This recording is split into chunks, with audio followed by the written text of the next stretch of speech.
So, good afternoon to everyone. It's a pleasure for me to introduce Alice Scognamiglio, who is a psychologist, a psychosomatologist specializing in psychotherapy at the School of Group Analytic Psychotherapy, New Cleaning and New Settings.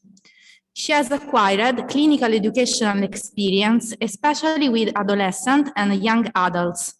She practices at Integrated Psychosomatic Institute in Milan, where she is trained in psychosomatic psychology and somatic competence model by attending higher educational courses. She is also part of its research group. Moreover, she's an expert in technology addiction, gambling disorder, and cyberbullying. Since its began in 2019, Alice is the representative conductor of the 𝐓𝐡𝐞 project, which will be presented in her speech today. 𝐓𝐡𝐞 is a small group for teenagers and young adults. It is intended to integrate psychological and psychoeducational support in a semi-residential setting.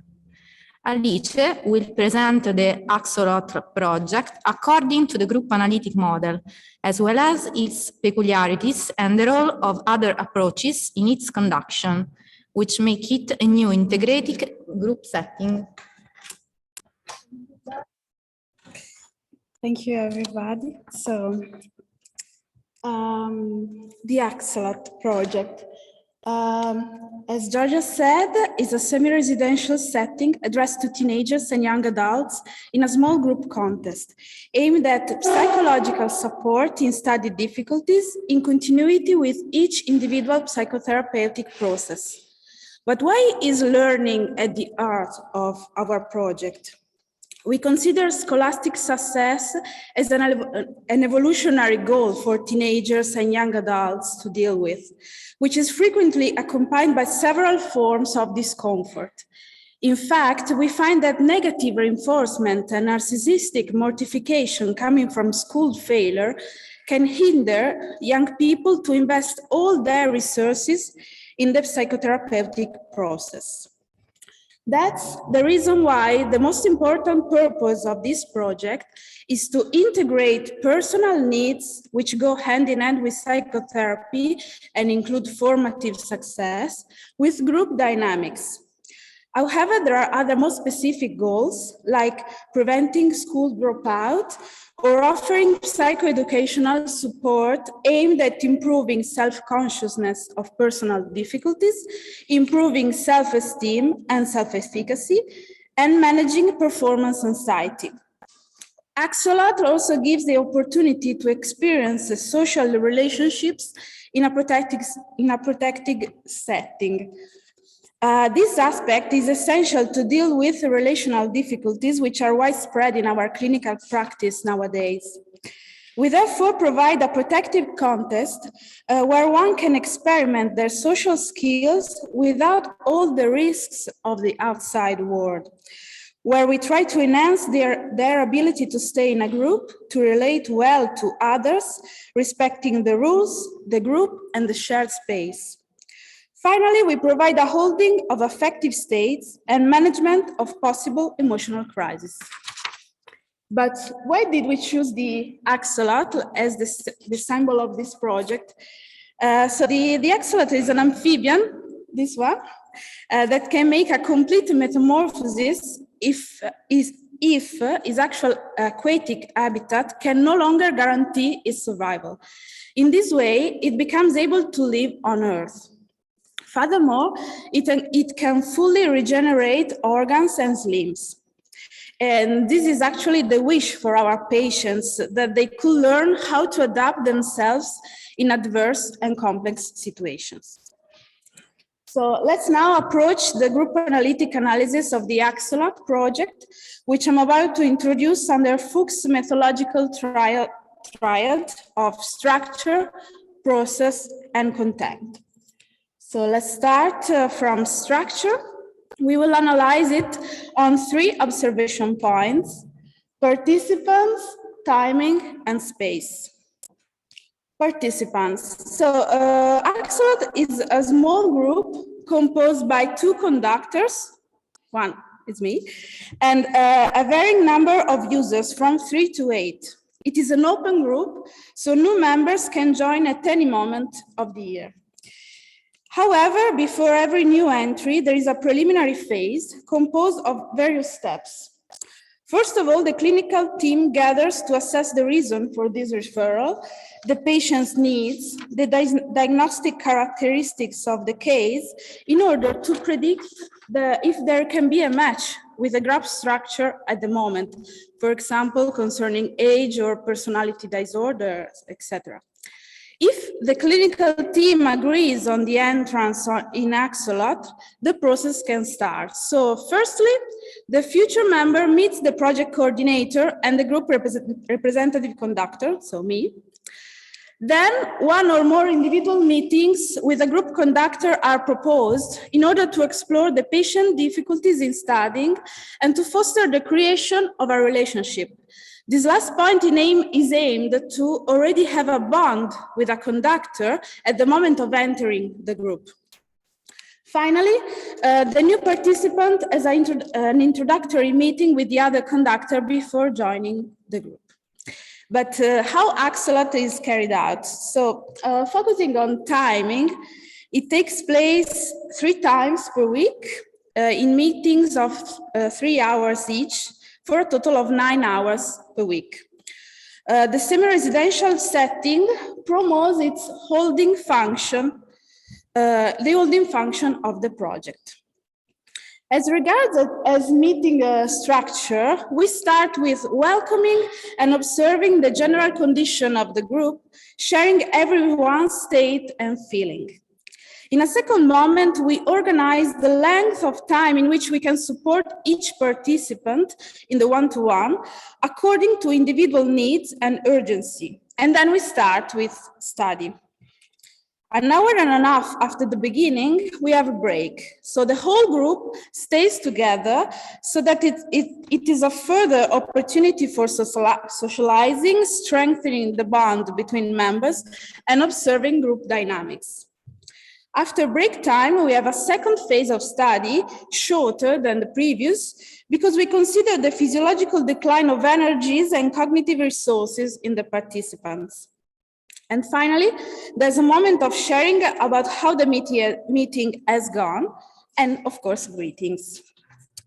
Concerning space, instead, the most used setting is in person. So this is the usual structure. The number of tables varies with the number of participants, so there is 1 table each participant. They are always free to choose where to sit, but we notice the tendency to maintain a constant trend. The only exception is the main desk, this one, with the so-called thrones, which are bigger and more comfortable office chairs. The group established that only the first arriving at the meeting can sit on them, creating a deserving criterion, part of group culture. And during the meeting, the conductors move through the tables and sit next to the participant who needs their support. So this is the actual setting, but 𝐓𝐴𝐶 never stops. Pandemic lockdowns pushed us to adjust it so that we had to introduce the online mode. The change was problematic at the beginning, but we could build up in the group new ways of keeping in touch and keeping the relational bond strong. For example, we adjusted meeting structure to this setting. We used to take longer moments of sharing at the beginning, before and after the break, and at the end. And we guaranteed the individual support through using breakout rooms, dividing them in smaller groups. Splitting criteria in these smaller groups were based on study needs and other variables that could facilitate the conduction of every subgroup, such as relational quality between members, for example, or educational level, which needs different kinds of support. Moreover, conductors were constantly in touch in case of crisis in order to overcome the lack of direct contact.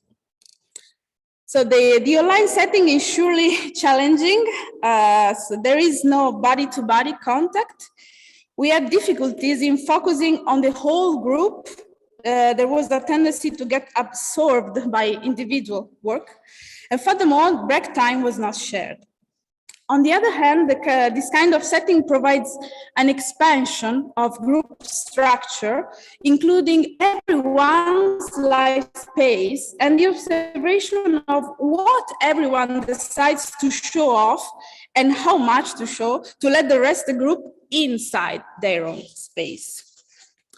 But nowadays, we used a mixed mode. So if anyone is unable to come, for example, there is a positive case to COVID, or if anyone is ill or on holidays, so is far away, but still wants to participate to the meetings, we use this. Now I will explain how it works. Also, but for a certain time, it also happened that a participant was always online because he suffered from social withdrawal. So we were in present, but this one participant was online. In this modality, at the beginning, we keep the laptop on the main desk where the thrones are, and all the members gather in front of it. Subsequently, when individual work with someone is needed, we move to a separate desk so as not to disturb the one sitting on the throne. And if it's not necessary, we used to keep the laptop on the desk with cameras turned on both sides, so on the side of the group and on the side of regarding sound, when we are working with someone online, we tend not to use headphones, so we can always be aware of what happens in the room and to still be connected with all the group. So mixed mode presents some issues, such as the possible lack of participation for the ones at home. Breaks, of course, are not shared, and when a member undergoes a crisis, they tend to focus on themselves, causing group fragmentation and making inclusion harder. On the other hand, it fosters relational continuity and consequently enhances the strength of the group cohesion and its holding function. So after analyzing structure,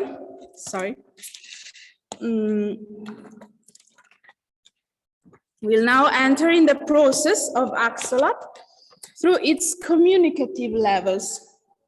The current layer is the most common and includes the sharing of informative aspects, news, studies, updates, and events that happen to every participant outside the group. Transferential communicative exchanges instead can be observed both in the entire group and in the one-to-one relation. As conductors, we often assume a parental role for the participants, while the other members have fraternal role. For example, the siblings are sometimes loved, but often are hated or envied. At times, they ask us to defend them from others because of teasing of older brothers who could act in a dysregulated way in their relationship. Therefore, primarily, family dynamics can be reactivated in the group. Another example is when a participant who usually has difficulties in managing triangulations with parents show the same scheme with the conductors, tending to adopt a one-on-one relation with us. Sometimes we observe divisions in the group that make it harder to perceive it as a cohesive wholeness. In these cases, the splitting defense mechanism is operating, hence the group is on a projective level of communication. So it happens that at times, members create closed subgroups that do not communicate between each other. It can also happen that a single member isolates and splits himself from the group. The 𝐓𝐡𝐞 added value is to get to a primordial level of communication which passes through the body. As a matter of fact, we use an integrated model which includes what we call somatic competence, the ability to observe and come into contact with what the body communicates, trying to make these sensations conscious and explicit in order to become able to use this information to adapt to the environment and the relationships with others. According to the somatic competence model, the central focus is the here and now overall states of patients with a specific attention to bodily state. Especially when an object like study mediates the relationship with patients, it is necessary to understand if sufficient conditions are present to start and to keep activities going. Body observation, so, is a starting point. A dysregulated body does not allow to stay on task or in the group. When the body is in a state of hyper or hyperactivation or freezing, all the mind-body energies are employed on a primary needs level. More complex level as relational and intrapsychic ones result to be momentarily switched off, neither considered or considerable. So in such circumstances, therefore, we work to balance this state, trying to regulate arousal level. The goal is to restore homeostasis and a sense of comfort. Examples of these regulated states could be exhaustion, anxiety, panic, or sadness. If participants join the group in this condition, we welcome them, trying to tune into their state, starting from what they feel in their bodies. Because as said before, top-down elaboration levels are not in function, and talking is often not possible. So we hold them, fostering a relationship-based regulation. Entering the content area instead, we observed how the group matrix has changed over time, so it's more than three years now, passing from a foundation matrix to a dynamic matrix. The group gradually increased its cohesiveness, starting to think about itself as a whole. A key element is that the members don't consider the group as a place only for studying, but as a place where they can always find support and improvements in their inner state. Participants often come to 𝐓𝐡𝐞, especially because their condition is very critical, both on a psychological and bodily level. Group culture is another aspect. In addition to the above-mentioned thrones, a cultural cornerstone is the concept of joint effort. Every member makes their own effort in participating, having continuity and studying, of course, even if they don't want to or not feel to have the strength to do that. And also being in a psychotherapeutic process, respecting others and their needs. This concept is related to Jung's universality, that concerns not being nor feeling alone in living one's own problems, but doing it in a group. Another aspect concerns memory, so the group history that goes layering with every single meeting. But how these three cornerstones, structure, process, and content interact with one another? We observe interesting phenomena when we inform the group members about new entrances. We usually do that 1 week before in order to give them time to gradually internalize the idea of a group widening, to talk about it in the group and individual psychotherapy, and to deal with worries and expectations. In this phase, before the actual entrance, we often notice changes in the group process and content. In a recent situation, it was about 2-3 months ago, we observed that at the very moment of the announcement of the new entrance, the group was astonished and silent, also because the structure had been quite steady in the previous months. And in the following meetings, there were some adjustment in group dynamics. For example, firstly, a greater cohesiveness between the members. They spoke more to each other and communication was more fluid. Before that, instead, they used to speak more with conductors and less between them. Also, the emotional atmosphere got better. The group was more cheerful and individual problems were lightened. And finally, memories of the group's history and culture rose more frequently. We could hypothesize that the arrival of a stranger pushes the group to increase cohesiveness in order to survive a frightening change. Meanwhile, the group pretends everything is fine on inside, but just pretends. So let's pass to another characteristic of 𝐓𝐡𝐞. So a peculiarity of it is that it is not an isolated group, but it is situated at the center of a net made of a variety of subjects and elements always linked between each other. This net consists of group conductors, individual psychotherapists, psychoeducational tutors, and sometimes psychiatrists or neuropsychiatrists. These professionals work in synergy with the purpose of creating a common mind by working on three aspects. First of all, following a common model. Every member of the net shares the same therapeutic principles. Psychodynamic approach is the base of our teamwork. Secondly, the constant information sharing in the net.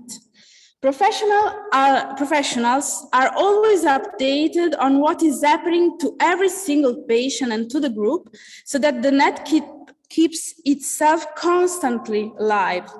And this happens on two levels. The wider one corresponding to the whole net that gets continually informed of unordinary events like crises or new passages.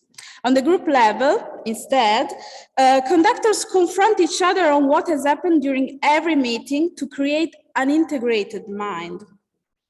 This space, moreover, let us confront and reflect on our own emotive and countertransference experience, trying to give sense to what happened and insert everything in the individual and group history. Thirdly, every week, a supervision is established for the operators. Depending on a single patient's needs, individual psychotherapists and tutors are invited to take part to it. So this net is also essential because 𝐓𝐡𝐞 participants express and deposit different parts of themselves in every different settings. The creation of a common mind that unites every setting supports the patient's self-integration. To conclude, why can 𝐓𝐶 be considered as a new integrated group setting? That's because it has multiple layers stratification of complexity. Indeed, it can be defined as a working group as long as study is the main activity and it helps structuring and managing all the meetings. Actually, study is just a pretext. It has secondary relevance as it provides us a way to come into contact with members' psychological discomfort and work on that from a therapeutic perspective. This level always integrates key points of individual psychotherapeutic processes with group therapeutic factors, such as cohesiveness, universality, and sense of belonging. Besides, the group analytic model, as shown in my presentation, provides means to analyze the group in all its facets. And in the end, the somatic competence model fosters the inclusion of the body. So in conclusion, 𝐓𝐶 promotes a therapeutic process based on the integration of different layers, working on study, observation, analysis, and elaboration of individual, relational, and group dynamics, and the attention to the body. Thank you.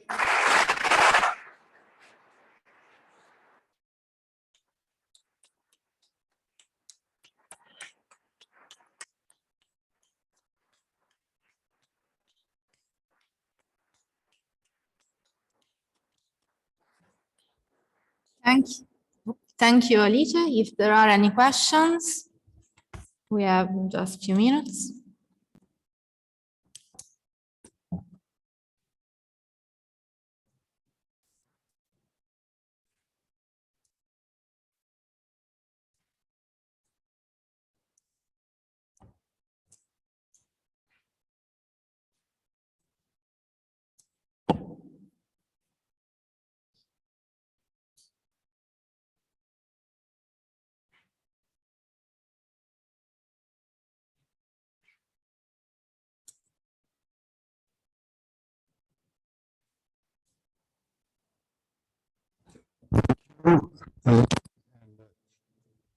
It's a complex experiment, I think, but I would like to know, how do you feel in the conductor, therapeutic, and also more, what is kind of a complex group activity? Thank you. Your personal feeling about. Well, it's very intense in many ways. In the small group, I said it lasts 9 years instead of 9 hours per week. So you can maybe understand. Well, sometimes it's very difficult to bear the weight of a group. Not only on the therapeutic side, but also with the urgency of what study makes in a university level, but also in school. So sometimes I speak in plural because we are 2 conductors. So sometimes we are taken into the anxiety of this urgency, but we always try to make work us, I think, and with each other. So we are the integrated mind, especially with my colleague, is very much, I think, developed in these years. So it's very important sometimes we understand just looking at each other, especially now we don't have to wear the mask, but before, just with a look, we understood when there was some difficulties or so in synthesis, on one side is very challenging, but maybe this is the reason why I like it very much, and I really like to work with my little axolotl. And it's very, I think, well,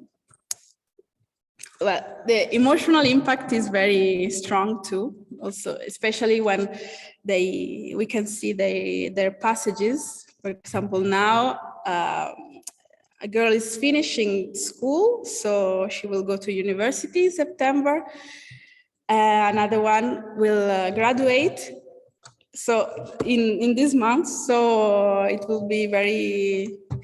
I'm very excited for this, and I think that something that is very important, that the cohesiveness of the group really includes us, the conductors too. So we are really part of it, and we enjoy. We suffer with them too, supporting them, but also we enjoy all the successes and the passages. So, well, there is a very strong bond with, and I'm.